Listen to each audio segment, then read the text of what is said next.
चलिए रुक करते हैं इस वक्त की बड़ी खबर का। दिल्ली से बड़ी खबर, जहां पर अरविंद केजरीवाल को मिली है जमानत। इस वक्त की बड़ी खबर आपको बता रहे, जहां पर बता दें कि मुख्यमंत्री अरविंद केजरीवाल को जमानत मिल चुकी है। और दिल्ली से इस वक्त की बड़ी खबर, जहां पर आज सुनवाई हुई जमानत याचिका पर और अरविंद केजरीवाल को राहत मिलती हुई, जहां पर अरविंद केजरीवाल को जमानत मिल चुकी है। तो इस वक्त की बड़ी खबर हम आपको बता रहे हैं, जहां पर बता दें कि दिल्ली के मुख्यमंत्री अरविंद केजरीवाल को मिली है जमानत। और आपको बता दें कि 1 जून तक ये अंतरिम जमानत पर रहेंगे अरविंद केजरीवाल। तो बड़ी खबर, जहां पर अरविंद केजरीवाल को जमानत मिल चुकी है, एक बड़ी राहत अरविंद केजरीवाल को यहां पर मिलती हुई और 1 जून तक अंतरिम जमानत मिली है। तो बड़ी खबर, जहां पर बता दें कि अरविंद केजरीवाल मामले में आज सुनवाई हुई है और इस सुनवाई के दौरान अरविंद केजरीवाल को जमानत मिल चुकी है। 1 जून तक अंतरिम जमानत मिली है। और साथ ही आपको बता दें कि इस पूरे मामले को लेकर अगर बात की जाए तो आज सुनवाई थी और इस सुनवाई के बाद में आखिरकार अरविंद केजरीवाल को राहत मिलती हुई और अरविंद केजरीवाल को जमानत मिली है। 1 जून तक अंतरिम जमानत मिली है अरविंद केजरीवाल को। तो बड़ी खबर बता रहे, जहां पर बता दें कि अरविंद केजरीवाल को जमानत मिली है, 1 जून तक मिली है अंतरिम जमानत। तो अरविंद केजरीवाल को जमानत मिली है। और ज्यादा जानकारी के लिए हमारे सहयोगी पीयूष तिवारी हमारे साथ फोन लाइन पर जुड़ चुके हैं। पीयूष, अगर बात करें तो अरविंद केजरीवाल को राहत मिली है, यानी कि अब उन्हें जमानत मिल चुकी है। बिल्कुल, अगर हम बात करें तो आपने देखा होगा कि किस तरीके से पिछली बार भी जब कोर्ट में सुनवाई हुई थी तो सीधे तौर पे कोर्ट ने जिस तरीके से टिप्पणी की थी उसके बाद अंदाजा लगाया जा रहा था कि दिल्ली के मुख्यमंत्री अरविंद केजरीवाल को राहत मिल सकती है। हालांकि सबसे बड़ी बात है कि 1 जून तक ही ये राहत मिली है, यानी कि 1 जून तक चुनाव प्रचार के लिए अंतरिम जमानत कोर्ट की ओर से दिया गया है। सुप्रीम कोर्ट ने ये आदेश दिया है। इसके साथ ही चूंकि आपने देखा कि इससे पहले ईडी ने लगातार जो है अरविंद केजरीवाल की जमानत का विरोध किया था, लेकिन सबसे बड़ी बात है कि कोर्ट ने ये कहा कि अरविंद केजरीवाल जो है वो कहीं ना कहीं किसी पार्टी का प्रतिनिधित्व करते हैं और ऐसे में कहीं ना कहीं लगातार जिस तरीके से एक के बाद एक दलीलें दी गई अरविंद केजरीवाल के वकील की ओर से भी, इसके साथ ही जो ईडी के वकील हैं उनकी ओर से भी लगातार दलीलें कोर्ट में दी गई थी। और दोनों ही पक्षों की दलीलें सुनने के बाद कोर्ट ने कहीं ना कहीं अपना फैसला जो है वो सुरक्षित रख लिया था। ऐसे में आम आदमी पार्टी को थोड़ी बहुत राहत जरूर मिली है। हालांकि अभी भी देखने वाली बात होगी कि 1 जून के बाद क्या कुछ रुख रहने वाला है, यानी कि अगर फिर से मामला कोर्ट में जाता है, उसके बाद सुनवाई होती है तो क्या फिर उन्हें राहत मिलेगी कि नहीं मिलेगी। फिलहाल आम आदमी पार्टी को, दिल्ली के मुख्यमंत्री अरविंद केजरीवाल को और उनके समर्थकों को एक बड़ी राहत जरूर मिली है। और अरविंद केजरीवाल को जो जमानत है वो कहीं न कहीं मिल गई है, यानी कि 1 जून तक अंतरिम जमानत पर अरविंद केजरीवाल रहेंगे। बिल्कुल पीयूष, अगर बात करें क्योंकि सुप्रीम कोर्ट ने जिस तरीके से बोला है अंतरिम जमानत पर, तो इस दौरान क्या चुनाव प्रचार या बतौर मुख्यमंत्री के तौर पर ही ऑफिशियली ड्यूटी करते हैं, या क्या कुछ इस तरीके के भी इस दौरान कुछ कहा गया है कोर्ट की तरफ से? देखिए, अगर हम बात करें तो सबसे बड़ी बात है कि चुनाव प्रचार कर पाएंगे दिल्ली के मुख्यमंत्री अरविंद केजरीवाल। और अरविंद केजरीवाल को लोकसभा में चुनाव प्रचार करने के लिए ही 1 जून तक अंतरिम जमानत दी गई है और 2 जून को अरविंद केजरीवाल को फिर से सरेंडर करना होगा, यानी कि एक बार फिर उन्हें जेल जाना होगा। और इसके साथ ही चूंकि ईडी ने, आपने देखा कि ईडी ने आज अमृतपाल सिंह की याचिका का हवाला दिया, जिसे कोर्ट ने इसको खारिज कर दिया था। लेकिन कहीं ना कहीं जिस तरीके से कोर्ट का ये बड़ा फैसला आया है, निश्चित रूप से दिल्ली के मुख्यमंत्री अरविंद केजरीवाल को एक बड़ी राहत है, क्योंकि 1 अप्रैल से ही दिल्ली के मुख्यमंत्री अरविंद केजरीवाल तिहाड़ जेल में बंद है। इस दौरान कई बातें निकलकर सामने आई। खासतौर पे आपने देखा कि किस तरीके से शुगर लेवल को लेकर भी अरविंद केजरीवाल काफी चर्चाओं में रहे जब वो जेल में है। कहीं न कहीं लगातार कोर्ट का दरवाजा खटखटाया गया दिल्ली के मुख्यमंत्री अरविंद केजरीवाल की ओर से। और पिछली बार जब सुनवाई हुई थी तब सुप्रीम कोर्ट ने एक तरीके से ये स्पष्ट कर दिया था कि दिल्ली के मुख्यमंत्री अरविंद केजरीवाल को जमानत दी जा सकती है।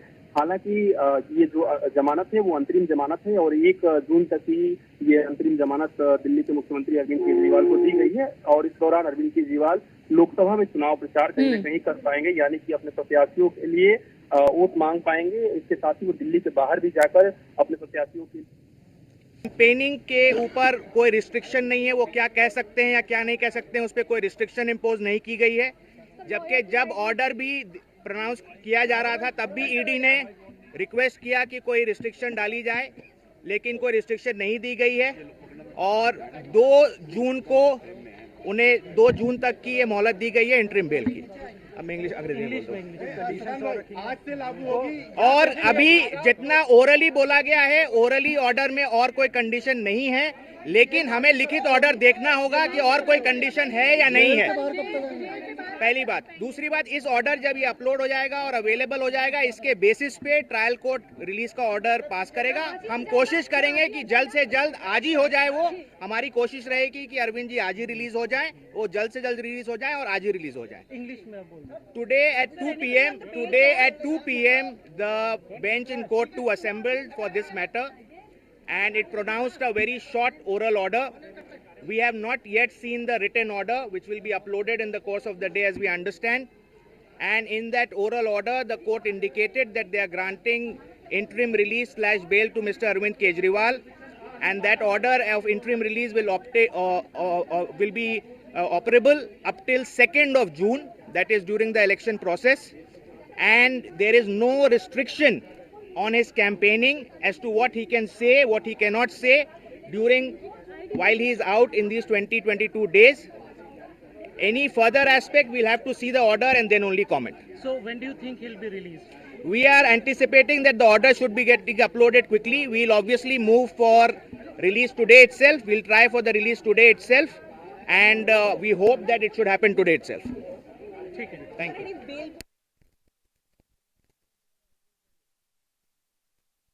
राहत मिलती हुई और सुप्रीम कोर्ट से ईडी को यहां पर बड़ा झटका लगता हुआ, क्योंकि अरविंद केजरीवाल को जमानत मिल चुकी है। और ऐसे में अगर बात की जाए तो उनके वकील की तरफ से भी कहा गया है कि कोई भी रिस्ट्रिक्शन इस दौरान नहीं लगाए गए हैं और कोशिश उनकी तरफ से यही है कि आज ही उन्हें रिहा कर दिया जाएगा।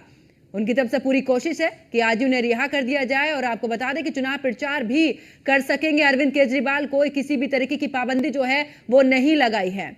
और ज्यादा जानकारी के लिए हमारे सहयोगी पीयूष तिवारी हमारे साथ में लगातार बने हुए हैं। पीयूष, जिस तरीके से उनके वकील की तरफ से जानकारी दी जा रही थी कि इस दौरान कोई भी पाबंदी नहीं लगाई गई है, और अगर बात करें तो हो सकता है कि आज ही रिहा हो सकते हैं अरविंद केजरीवाल। देखिए, अगर हम बात करें तो निश्चित रूप से ये सब कानूनी चूंकि प्रक्रियाएं होती हैं और जितनी जल्दी कहीं ना कहीं कोर्ट का जो ऑर्डर है वो जेल प्रशासन को मिलता है, उस हिसाब से जेल प्रशासन की ओर से कदम उठाए जाते हैं। लेकिन सबसे बड़ी बात है कि पिछली बार भी जब सुनवाई हुई थी तो आपने देखा होगा कि किस तरीके से ईडी ने एक कड़ा विरोध जताया था और सीधे तौर पे ईडी ने कहा था कि दिल्ली के मुख्यमंत्री अरविंद केजरीवाल को अगर राहत मिलती है, यानी कि उन्हें अगर जमानत दी जाती है, तो निश्चित रूप से वो जांच को प्रभावित जो है वो कहीं ना कहीं कर सकते हैं। इसके साथ ही इस पूरे मामले में सुप्रीम कोर्ट ने फैसला एक तरीके से सुरक्षित रख लिया था। इसके साथ ही सबसे बड़ी बात है कि आज भी जब सुप्रीम कोर्ट में थोड़ी बहुत सुनवाई हुई, क्योंकि आज फैसला आना था, तो जो अरविंद केजरीवाल की ओर से वकील पेश हुए थे, उन्होंने सीधे तौर पे कहा कि 5 जून तक अंतरिम जमानत दी जाए। हालांकि जो कोर्ट है, सुप्रीम कोर्ट है, उसने 1 जून तक ही अंतरिम जमानत दिल्ली के मुख्यमंत्री अरविंद केजरीवाल को दी है, यानी कि 2 जून को एक बार फिर से अरविंद केजरीवाल को सरेंडर करना होगा ईडी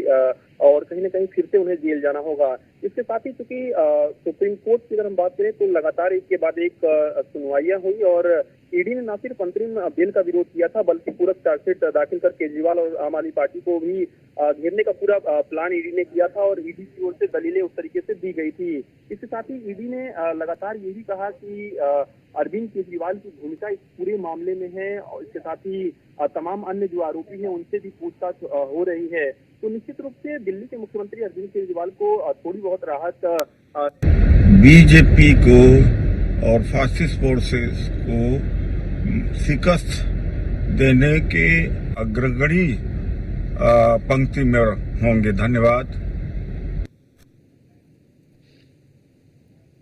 और बिल्कुल, क्योंकि आम आदमी पार्टी की तरफ से प्रतिक्रिया भी आनी शुरू हो चुकी हैं, अरविंद केजरीवाल को जमानत मिल चुकी है और इसी को लेकर अब आम आदमी पार्टी की तरफ से भी प्रतिक्रिया और साफ इस तौर पर कहा भी गया है कि अब बीजेपी को अरविंद केजरीवाल की तरफ से पूरी चुनौतियां जो हैं वो मिलने वाली हैं। तो अरविंद केजरीवाल को अंतरिम जमानत मिली है और लगातार हमारे सहयोगी पीयूष हमारे साथ में लगातार बने। पीयूष, अब आम आदमी पार्टी की तरफ से लगातार प्रतिक्रियाएं आ रही है और कहा जा रहा है कि जिस तरीके से चुनाव प्रचार करेंगे अरविंद केजरीवाल, बीजेपी के लिए बड़ी चुनौती। और देखिए, अगर हम बात करें तो चूंकि आम आदमी पार्टी की ओर से लगातार यही कहा जा रहा था और कोर्ट में भी ये दलील दी गई कि चुनाव की वजह से ही कहीं न कहीं दिल्ली के मुख्यमंत्री अरविंद केजरीवाल को गिरफ्तार किया गया, यानी कि दिल्ली के मुख्यमंत्री अरविंद केजरीवाल चुनाव में प्रचार ना कर पाए। हालांकि आपने देखा कि जब इस पूरे मामले में चूंकि ये मामला फैसला सुप्रीम कोर्ट का आया हुआ है, लेकिन इससे पहले जब राउज एवेन्यू